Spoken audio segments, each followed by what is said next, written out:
Promesa y cumplimiento. Dos palabras que están asociadas, pero que no siempre van de la mano. Este es el tema principal que vamos a estar viendo hoy juntos en este servicio dominical de la Iglesia Anglicana de la Santa Trinidad. Sean muy bienvenidos. Adelante. Oración colecta de la semana. Vivir la promesa. Dios Todopoderoso y Eterno, que en el misterio pascual has establecido el nuevo pacto de la reconciliación. Concede a todos los que nacen de nuevo en la comunión del cuerpo de Cristo que manifiesten en sus vidas lo que por fe profesan. Por Jesucristo nuestro Señor, que vive y reina contigo y el Espíritu Santo, un solo Dios, por los siglos de los siglos. Amén. Nacer de nuevo es la increíble invitación que Jesús hizo a Nicodemo cuando lo reconoció como maestro. Este reconocimiento implicaba que el maestro podía proponerle cambios en la vida de acuerdo con la mayor sabiduría y experiencia que tenía. El Señor vio a un Nicodemo que la gente en general no veía, un hombre piadoso, pero atado por prescripciones y costumbres que no podían cambiar la vida de las personas para mejor. Es que el hecho de tener conocimientos religiosos no es garantía de una fe transformadora. Uno podría aún ser un maestro, profesor o teólogo, y no tener tal clase de fe. Si bien estas lecturas podrían ayudar, es cierto también que podrían alejar de la realidad divina a quienes ponen sus ideas y raciocinio por encima de la propia persona de Dios. Es fácil caer en la trampa de endiosar la mente, tradiciones o dogmas, dejando de lado lo que el Señor quiera hacer, enseñar o aún cambiar para mejorar nuestras vidas. Cuando hablamos de profesar la fe, hablamos de una manifestación visible de la vida de Dios en la vida de las personas, de cambios reales, tan evidentes que otros comienzan a percibirlo y a comentarlo. No es ir a la iglesia, sino ser discípulo de Cristo en cualquier lugar donde estemos. Alabado sea el Señor. Alabaré al Señor de todo corazón en la reunión de los hombres honrados, en la comunidad entera. Las obras del Señor son grandes y quienes las aman las estudian. Su obra es bella y esplendorosa y su justicia permanece para siempre. Ha hecho inolvidables sus maravillas. El Señor es tierno y compasivo, da alimentos a los que los honran. Se acuerda siempre de su pacto. Mostró a su pueblo el poder de sus obras, dándole lo que era posesión de los paganos. Lo que él hace es justo y verdadero. Se puede confiar en sus mandamientos, pues son firmes hasta la eternidad y están hechos con verdad y rectitud. Dio libertad a su pueblo y afirmó su pacto para siempre. Dios es santo y terrible. La mayor sabiduría consiste en honrar al Señor. Los que le honran tienen buen juicio. Dios será siempre alabado. Es palabra del Señor. Lectura de la primera carta del apóstol San Juan, capítulo 5, versículos del 1 al 6. Todo el que tiene fe en que Jesús es el Mesías es hijo de Dios. Y el que ama a un padre, ama también a los hijos de ese padre. Cuando amamos a Dios y hacemos lo que Él manda, sabemos que amamos también a los hijos de Dios. El amar a Dios consiste en obedecer sus mandamientos, y sus mandamientos no son una carga, porque todo el que es hijo de Dios vence al mundo. Y nuestra fe nos ha dado la victoria sobre el mundo. El que cree que Jesús es el Hijo de Dios vence al mundo. La venida de Jesucristo quedó señalada con agua y sangre. No solo con agua, sino con agua y sangre. El Espíritu mismo es testigo de esto, y el Espíritu es la verdad. Palabra de Dios. Al ver esto, Pedro les dijo: Pueblo de Israel, ¿por qué les sorprende lo que ha pasado? ¿Por qué nos miran como si por nuestro propio poder o virtud hubiéramos hecho caminar a este hombre? El Dios de Abraham, de Isaac y de Jacob, el Dios de nuestros antepasados, ha glorificado a su siervo Jesús. Ustedes lo entregaron y lo rechazaron ante Pilato, aunque éste había decidido soltarlo. Rechazaron al santo y justo y pidieron que se indultara a un asesino. Mataron al autor de la vida, pero Dios lo levantó de entre los muertos, y de eso nosotros somos testigos. Por la fe en el nombre de Jesús, Él ha restablecido a este hombre a quien ustedes ven y conocen. Esta fe que viene por medio de Jesús lo ha sanado por completo, como les consta a ustedes. Ahora bien, hermanos, yo sé que ustedes y sus dirigentes actuaron así por ignorancia, pero de ese modo Dios cumplió lo que de antemano había anunciado por medio de todos los profetas, que su Mesías tenía que padecer. Por tanto, para que sean borrados sus pecados, arrepiéntanse y vuélvanse a Dios, a fin de que vengan tiempos de descanso de parte del Señor, enviándoles el Mesías que ya había sido preparado para ustedes, el cual es Jesús. Es necesario que Él permanezca en el cielo hasta que llegue el tiempo de la restauración de todas las cosas, como Dios lo ha anunciado desde hace siglos por medio de sus santos profetas. Moisés dijo: el Señor su Dios hará surgir para ustedes, de entre sus propios hermanos, a un profeta como yo. Presten atención de todo lo que les diga, porque quien no le haga caso será eliminado del pueblo.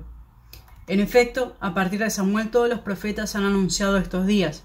Ustedes pues son herederos de los profetas y del pacto que Dios estableció con nuestros antepasados al decirle a Abraham: todos los pueblos del mundo serán bendecidos por medio de tu descendencia.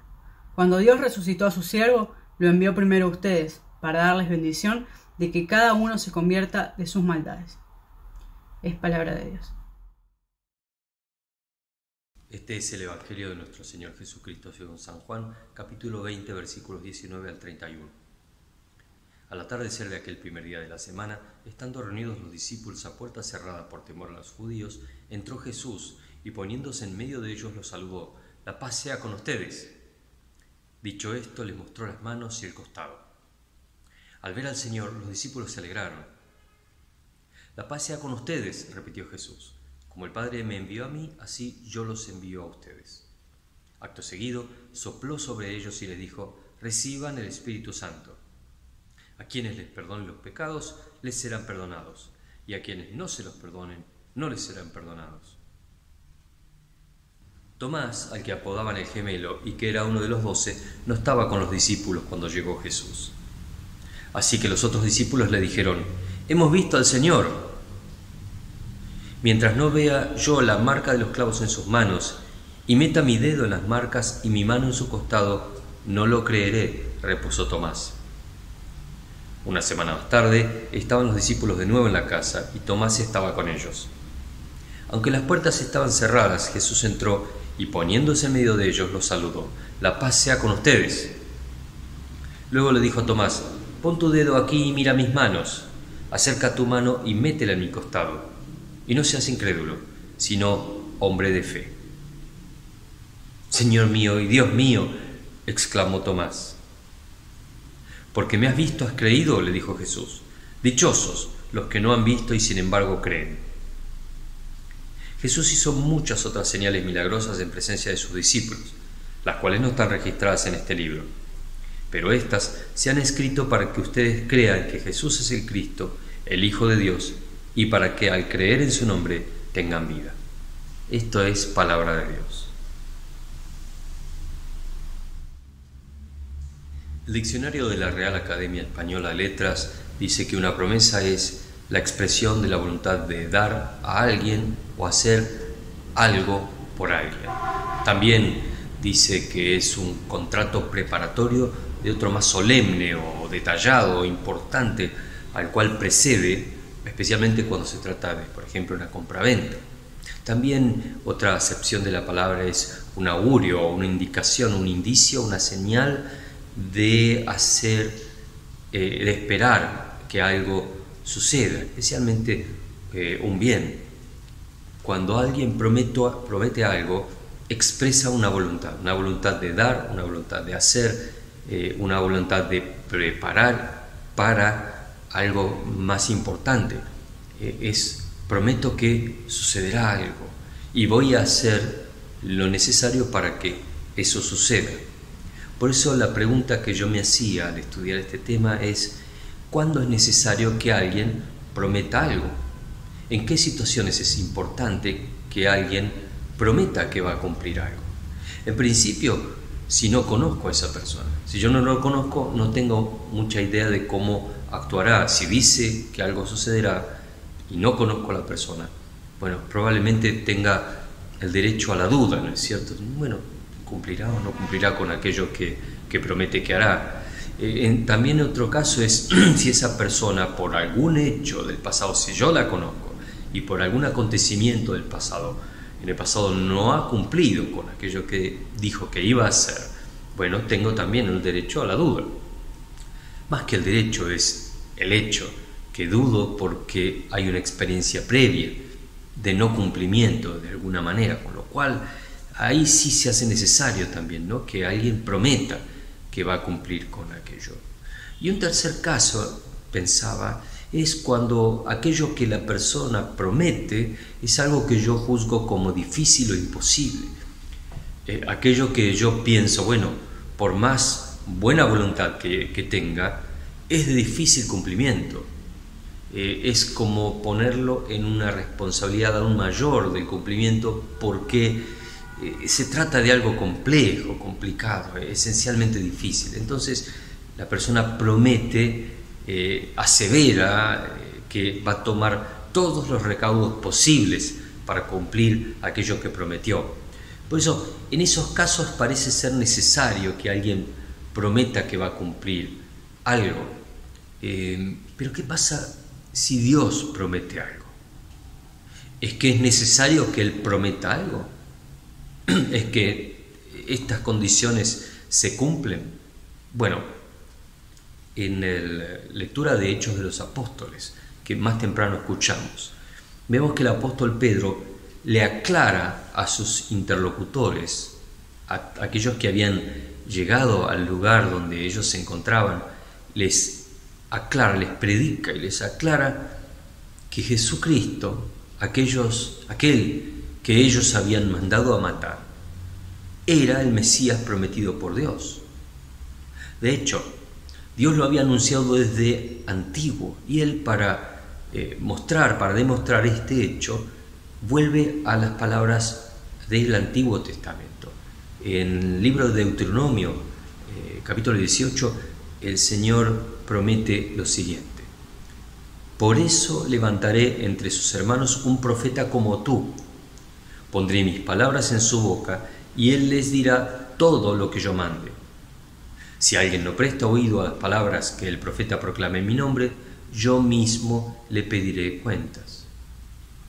Aquí el apóstol Pedro cita a Dios cuando Dios le promete a Moisés que iba a enviar profetas que iban a declarar la palabra, pero fundamentalmente uno de ellos, que es superior a todos y que es el Mesías prometido. Él dirá todo lo que Dios mande, y Él es el que da a determinar la suerte de cada uno. El que preste atención a sus palabras, bien; el que no le preste atención va a tener problemas con Dios. Y continúa el apóstol Pedro diciendo que además ellos eran herederos de una promesa gigantesca también, que era que iban a ser el pueblo de Dios. Eran herederos de la promesa de ser el pueblo de Dios, y que este pueblo iba a ser ampliado a todo el mundo a través de la fe en este profeta, el Mesías prometido. En el verso 25 y 26 el apóstol dice: ustedes pues son herederos de los profetas y el pacto que Dios estableció con nuestros antepasados al decirle a Abraham: todos los pueblos del mundo serán bendecidos por medio de tu descendencia. Cuando Dios resucitó a su siervo, lo envió primero a ustedes para darle la bendición de que cada uno se convierta de sus maldades. A través del poder del Mesías prometido, iba a haber un cambio en el corazón de las personas, el poder de arrepentirse de sus maldades y de cambiar sus vidas. Esto era parte de esa promesa. Entonces, un Mesías prometido. una fe en ese Mesías que transformaba la vida y unía al pueblo con su Dios, siendo constituido entonces en ese pueblo de Dios. Esta era la promesa de Dios, era una promesa muy grande, efectivamente, pero el que lo decía no era un ser humano, el que lo decía era Dios. El que prometía no era un hombre como cualquier otro, el que prometía era Dios mismo.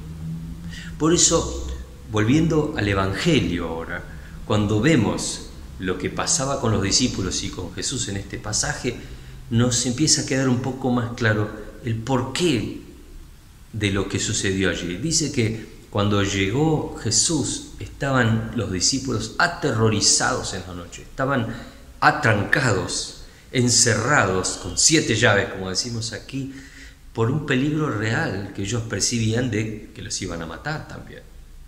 Jesús entonces vuelve de la muerte tal y como había prometido.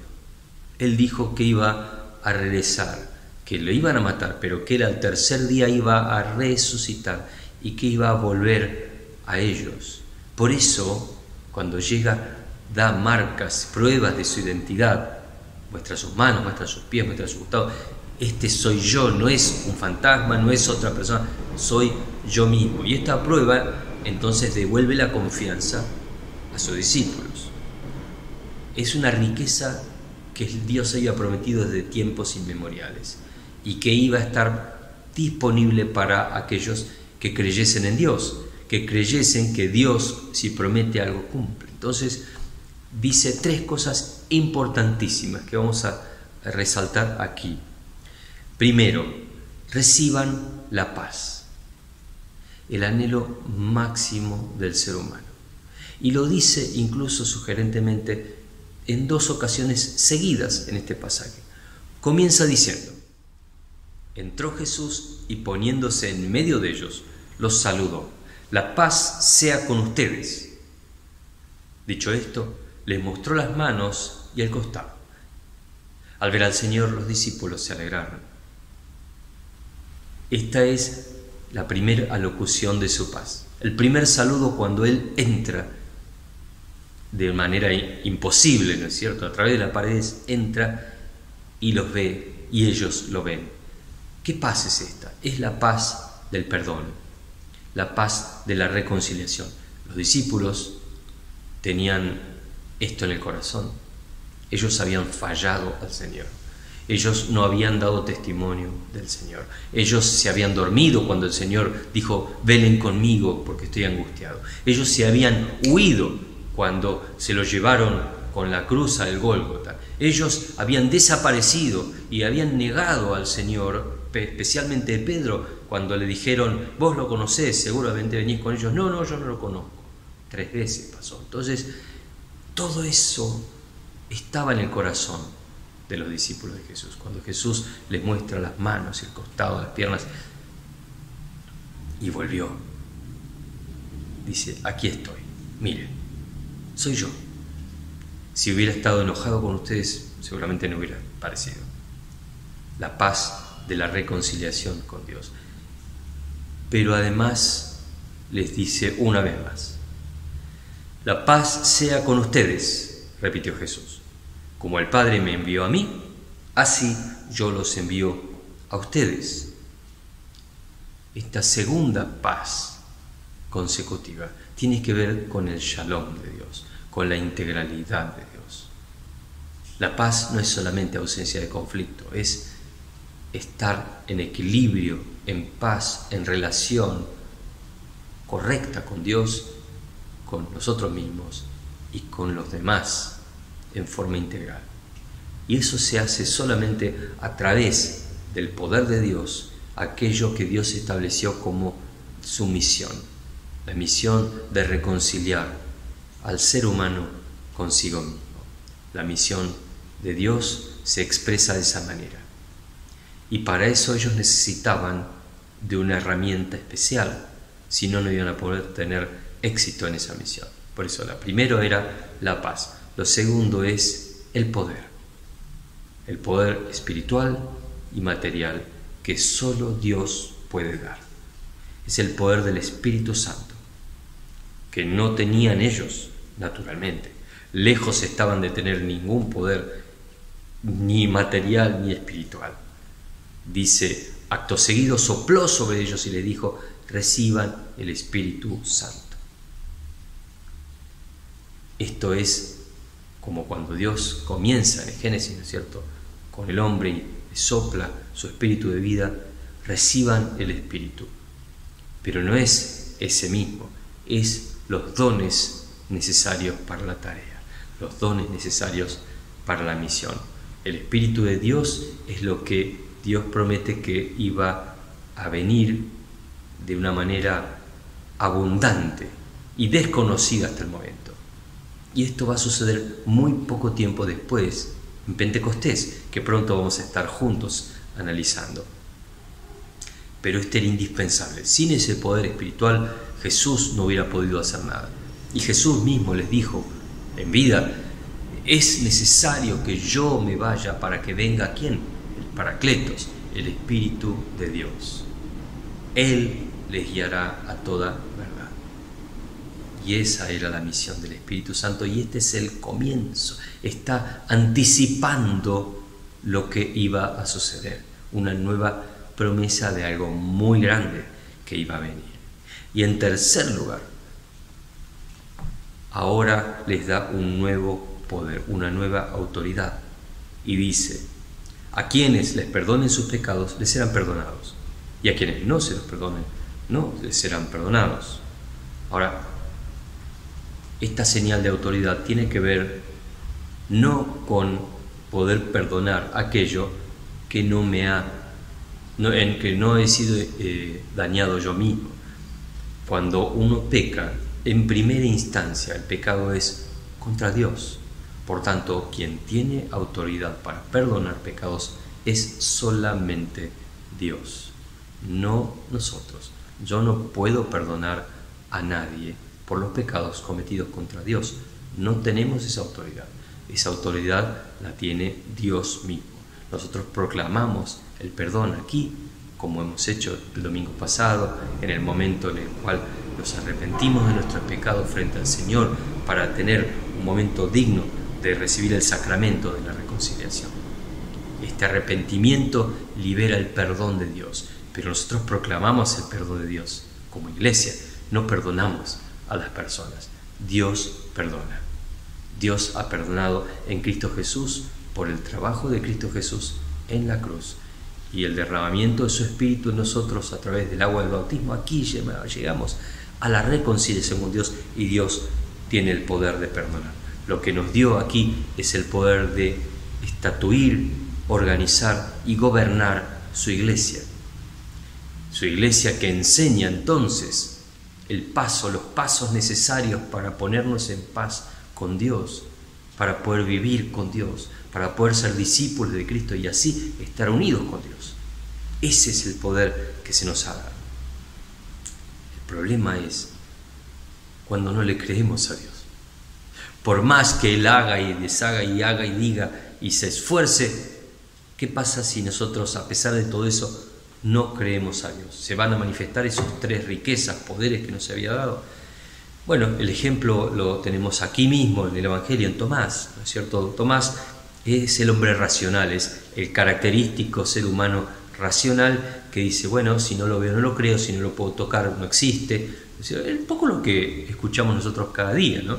Si no lo veo no existe, si no lo veo, si no lo toco, como si nosotros pudiésemos ver la electricidad o el magnetismo terrestre y decir, si no lo veo no existe. Sí, sin embargo, no lo ves, pero funciona. Esta cámara que está funcionando delante mío es porque tiene electricidad, aunque yo no la vea. Y ustedes están viendo a través de la internet esto porque existe la electricidad y funciona, y sí, aunque ustedes no lo vean.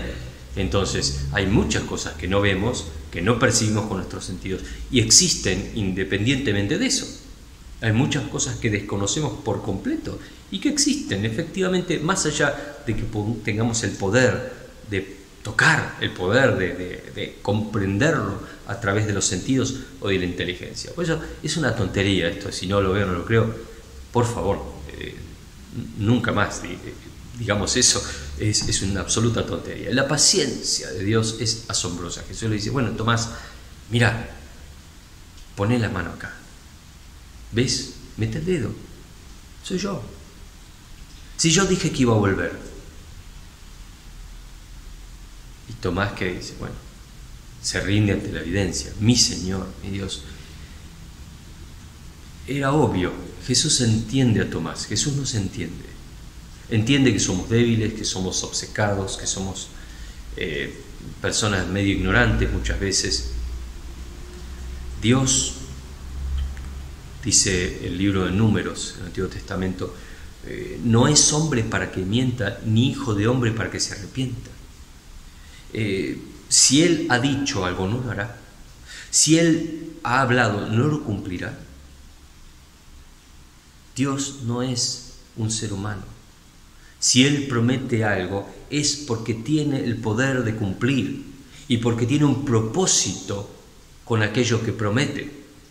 Si dice algo, no hay forma que no se cumpla, porque si no, no sería Dios.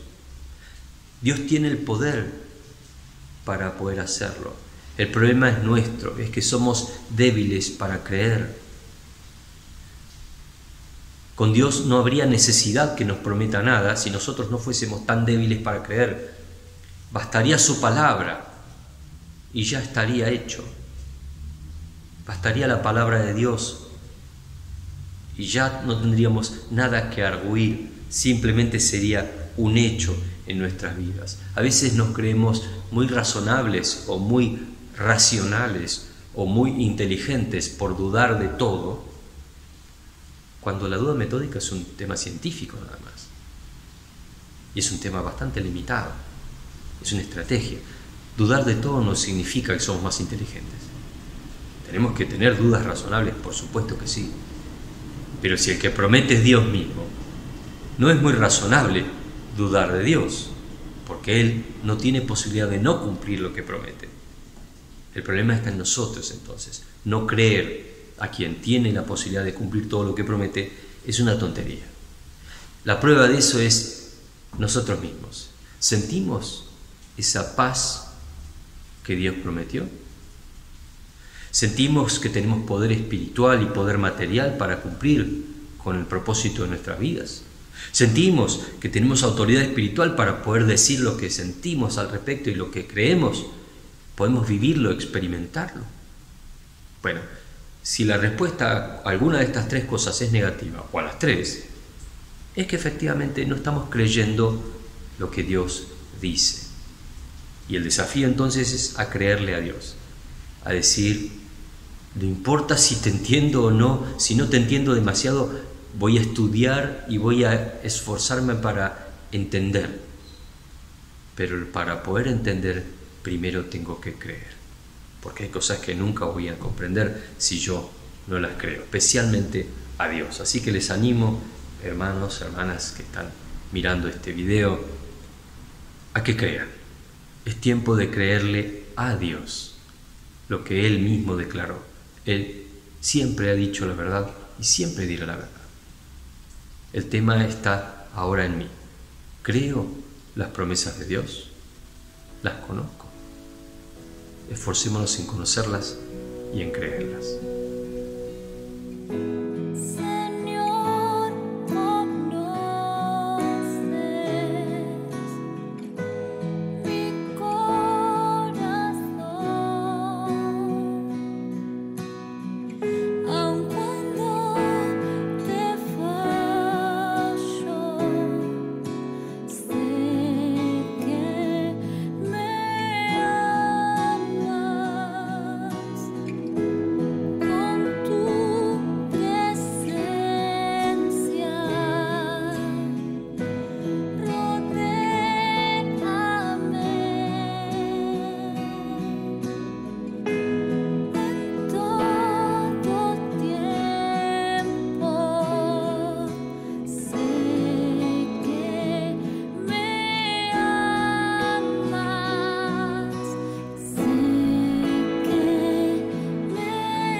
Padre nuestro que estás en el cielo, santificado sea tu nombre.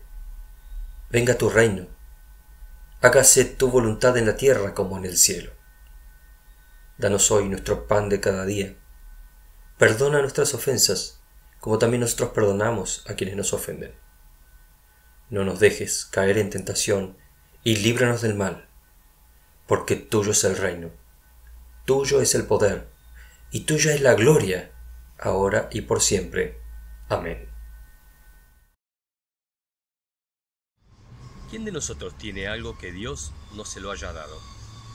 ¿O qué cosas hemos adquirido por nuestro absoluto propio mérito sin considerar antes nuestras posibilidades, las cosas que se nos han dado, las posesiones, los estudios, todo lo que teníamos en principio?